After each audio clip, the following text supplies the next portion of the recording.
The gym was louder than usual that afternoon. Not the sharp, focused kind of noise that comes from serious training, but a restless buzz filled with chatter, camera shutters, and low laughter. This wasn't a regular boxing session. It was a charity exhibition event, the kind designed to attract attention.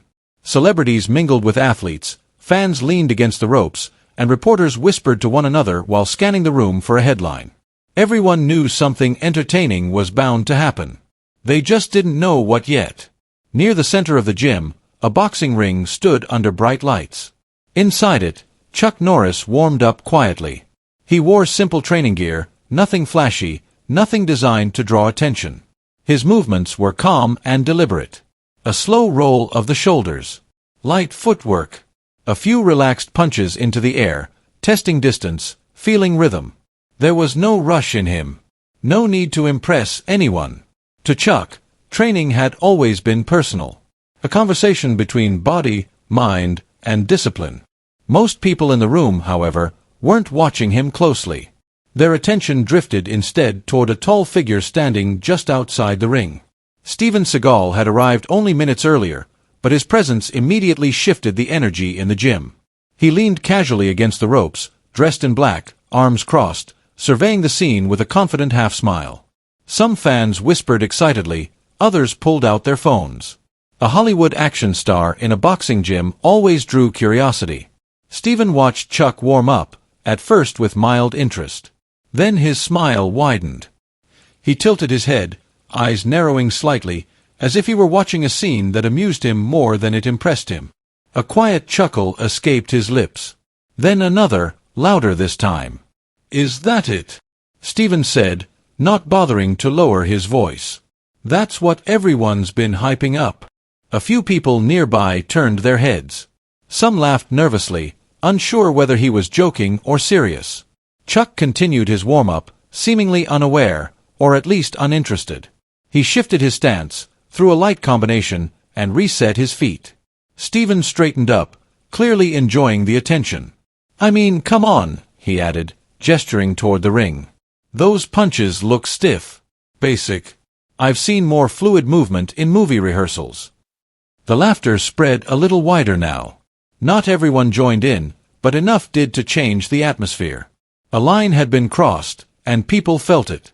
Mocking Chuck Norris, a man known worldwide for toughness and discipline, felt strange. Almost disrespectful. Yet Steven's confidence made some spectators doubt themselves. After all, he was famous for martial arts too. Maybe he knew something they didn't. Chuck, meanwhile, kept moving. He bounced lightly on his toes, shadowboxing with small, efficient motions. No wasted energy. No exaggerated power. Just precision. His face was calm, unreadable. If Steven's words reached him, he gave no sign. Steven wasn't finished. He stepped closer to the ring, resting one arm on the ropes. "Boxing like this," he continued, "it's too predictable. All that bouncing around, all those straight punches. In real combat, this wouldn't last 2 seconds." More chuckles followed. Some people nodded, others frowned. The crowd had split quietly into sides. Those entertained by Steven's bravado, and those uncomfortable with it. A young trainer near the ring whispered to someone beside him, "They don't look like much until they hit you." His voice was low, almost lost in the noise. Steven laughed again, louder than before. He raised his hands and mimicked Chuck's stance in an exaggerated way, throwing slow, sloppy punches through the air. "Like this, right?" he said, drawing laughter from a small group behind him. "So stiff. So obvious." Chuck finally paused. He lowered his hands and took a deep breath. He reached for a towel, wiped his face, and took a sip of water. Still, he didn't look at Steven. Not even once. That silence only fueled the tension. People began to whisper more openly now. Why isn't he responding? Is he ignoring him? Doesn't he hear what Steven's saying? Steven mistook the silence for weakness. He straightened, voice rising. "You know," he said, "people love legends. They love stories. But skills don't lie. And what I'm seeing here," he shook his head dramatically. "Not impressed." The gym grew quieter. Even those who had laughed earlier began to feel uneasy. Chuck Norris wasn't just another athlete. He was a symbol of discipline to many. Mocking him openly felt wrong, even if it was wrapped in humor. Chuck finished his drink, placed the bottle down, and stepped back toward the ring center. His posture was relaxed, his movements unhurried. He slipped his gloves back on and resumed light footwork, as if the comments didn't exist. That calmness frustrated Stephen. He stepped through the ropes, entering the ring without ceremony. Cameras immediately turned toward him. Reporters leaned in. This was turning into something more than a casual exhibition. "Hey, Chuck," Stephen called out. "Why don't you show us something real? Or is this all just for show?" Chuck stopped again. This time, he looked up. Their eyes met for the first time. Chuck's expression wasn't angry. It wasn't defensive. It was steady, grounded. "If you want," Chuck said calmly, his voice even, "we can do some light sparring. Friendly." The crowd reacted instantly. Gasps, murmurs, sudden excitement. People shifted closer to the ring. This was no longer just talk. Stephen grinned broadly. "Finally," he said. "I was starting to think you didn't hear me." He rolled his shoulders and raised his hands. "Don't worry. I'll take it easy." The tension in the gym thickened. Trainers stopped what they were doing. Conversations died out. Everyone sensed something important was about to happen. A referee stepped in, more symbolic than official. "Light sparring," he reminded them. "Control." Chuck nodded. Stephen waved dismissively. Before the bell, Chuck stepped forward and extended his glove. A gesture of respect. Stephen hesitated, glanced at the crowd, then tapped it lightly, almost reluctantly. The bell rang. Stephen moved first, circling with wide steps, his hands loose, his posture theatrical. He threw a few exaggerated feints, clearly playing to the cameras. "Come on," he said, smiling. "Show me." Chuck stayed patient. He moved lightly, cutting angles, watching closely. His guard stayed up, his feet quiet. He wasn't rushing. He wasn't chasing. He was reading. Stephen grew bolder. He stepped in with a sloppy strike, more for show than effect. Chuck slipped back easily, barely moving his head. The crowd murmured. Stephen laughed. "Too slow," he said. "Too predictable." Chuck didn't respond. He shifted his weight, adjusted his stance, and continued circling. As the seconds passed, the contrast became clearer. Stephen was burning energy, throwing movements that looked impressive but lacked structure. Chuck conserved energy, choosing position over display. Someone in the crowd whispered, "He's not even trying yet." Stephen lunged again, reaching out with an awkward grab, trying to blend martial arts theatrics with boxing distance. Chuck slid aside effortlessly.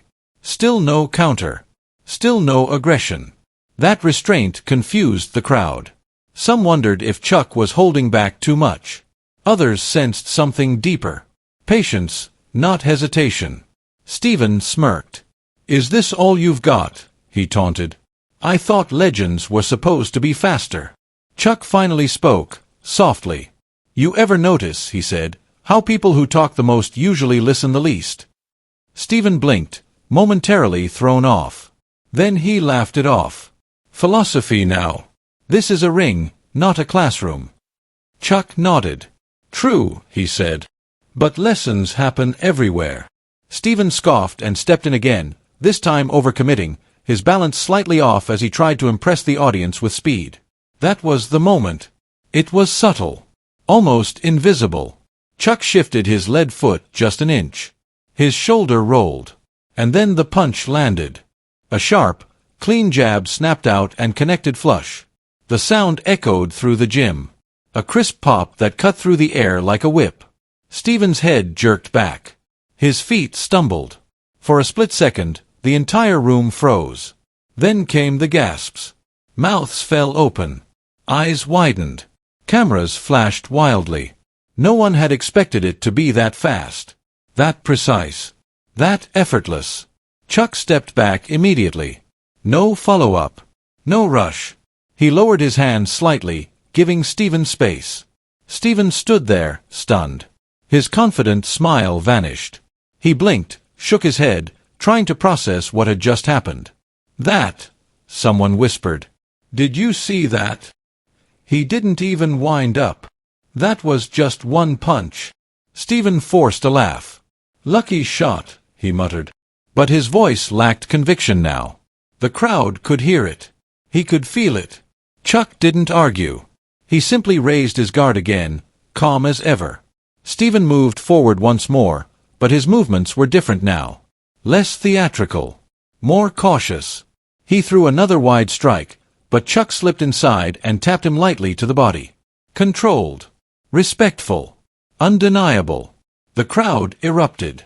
This time, there was no nervous laughter. Only applause. Cheers. Oh. Stephen stepped back, breathing heavier now. He lowered his hands slightly, eyes scanning the crowd. The energy had shifted. He felt it. Moments earlier, they had been laughing with him. Now, they were watching Chuck with admiration. Stephen exhaled slowly. His shoulders dropped. For the first time that day, he looked uncertain. "All right," he said quietly. "I underestimated you." Chuck nodded. "It happens," he replied. Stephen looked at him more closely now. Not as a movie star. Not as a critic. But as a man facing another man who had earned something real. "You're faster than you look," Stephen admitted. Chuck smiled faintly. "Most things are," he said. The referee stepped in, signaling the end of the spar. The crowd rose to their feet, applause filling the gym. Not because of domination. Not because of humiliation. But because they had witnessed something rare. Stephen extended his hand. This time, there was no hesitation. Chuck took it firmly.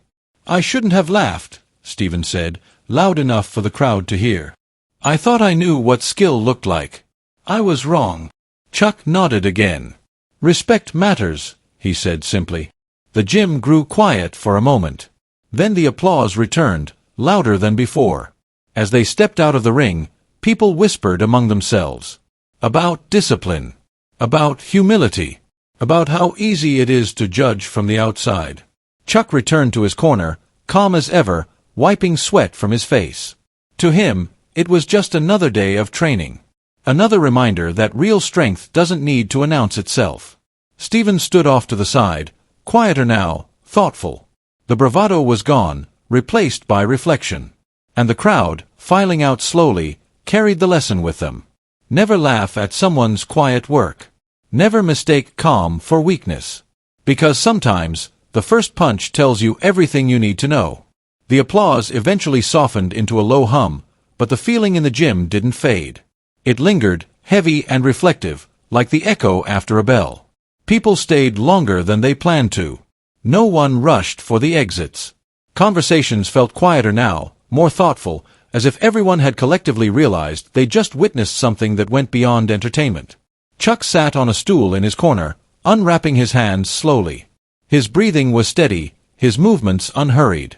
A trainer leaned in to say something, but Chuck simply nodded, eyes drifting across the room. He wasn't searching for praise. He never had. For him, the sparring was already over the moment the lesson landed. Across the gym, Stephen stood alone near the ropes. Gone was the swagger, the exaggerated confidence. He watched Chuck from a distance, replaying the moment in his head. The jab.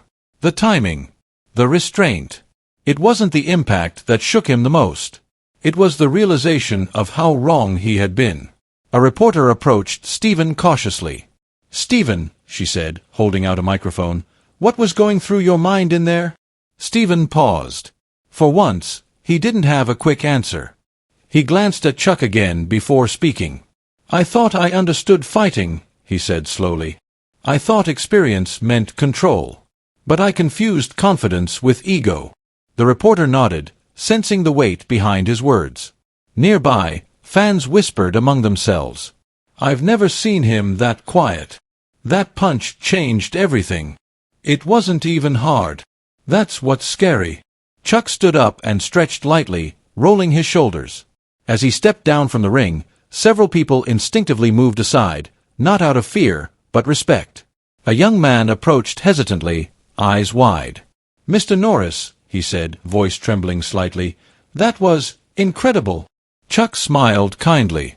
"Thanks," he replied. "Just practice." The simplicity of the answer surprised the young man more than the punch itself. Stephen finally walked over. This time, there was no audience he was performing for. Just two men standing face to face. "I owe you more than a handshake," Stephen said quietly. "I walked in here thinking I was above this." "Above you?" Chuck met his gaze. "We all have moments like that," he said. "What matters is what we do after." Stephen nodded. "You didn't embarrass me." "You could have. You chose not to." Chuck shrugged slightly. "No need." That response hit Stephen harder than anything else.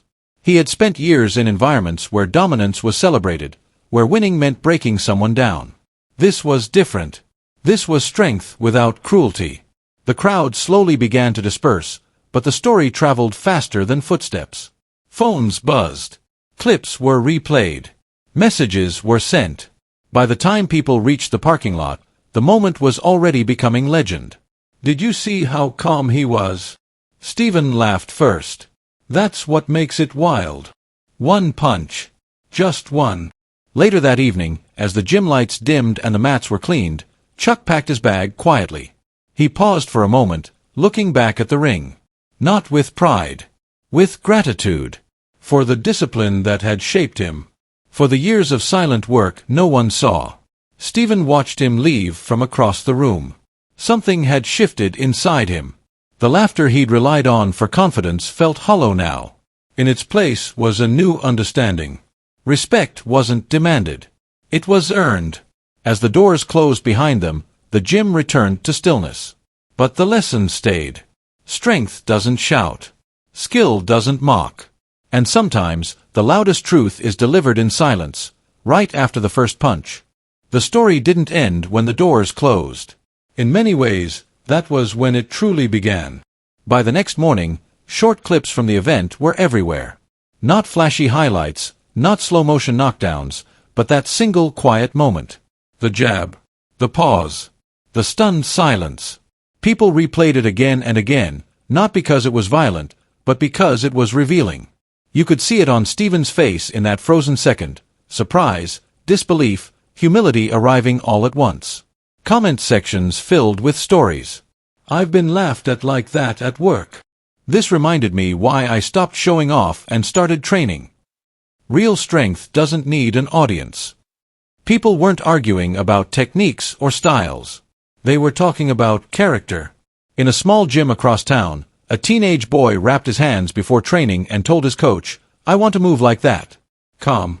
The coach nodded, understanding exactly what he meant. Stephen sat alone later that day, watching the footage in silence. He didn't cringe. He didn't fast forward. He watched it all. The laughter before. The punch. The shift. It felt uncomfortable, but honest. For the first time in a long while, he wasn't watching himself as a hero. He was watching himself learn. Across the city, Chuck trained like he always did. Same routine. Same focus. No interviews. No statements. When asked about the moment later, he simply said, "There's nothing special about it. If you train long enough, truth shows up on its own." That line stuck with people. Truth shows up on its own. The event faded from headlines, replaced by newer noise, louder stories, bigger drama. But for those who had been there, or those who truly watched, it stayed. Quietly. Deeply. Because everyone knows what it feels like to be laughed at. Everyone knows what it feels like to want to prove something. And everyone hopes, deep down, that if their moment ever comes, they'll handle it with the same calm. No insults. No revenge. Just clarity. And that's why, long after the crowd gasped at the first punch, the silence that followed mattered even more. Years later, people would still talk about that moment, not as a fight, but as a turning point. It became one of those stories that surfaced late at night, told quietly in gyms after long training sessions, or shared between mentors and students when words alone weren't enough. "Let me tell you about the day laughter stopped a room," someone would say. And they'd talk about how confidence can be loud, but mastery rarely is. Stephen carried the moment with him longer than anyone realized. In interviews months later, his tone had changed. He spoke less about dominance and more about discipline. Less about proving, more about learning. When someone once asked him if he still believed boxing was too simple, he paused before answering. Simple doesn't mean easy, he said. Simple usually means refined. And refinement takes humility. Those who knew him noticed the difference. He listened more. Interrupted less. The edge in his voice had softened, replaced by something steadier. That single jab hadn't bruised his body, but it had cracked open something far more important, his certainty. Chuck, on the other hand, never claimed credit for the change. He never framed the moment as a lesson he taught. To him, it was just honesty revealing itself under pressure. He continued training, continued teaching, continued showing up the same way he always had. Quiet. Consistent. Unimpressed by applause. Once, a young fighter asked him, "How did you stay so calm when he laughed at you?" Chuck thought for a moment. "Because laughter doesn't change the work," he said. "And the work always speaks last." That answer spread just as far as the punch had.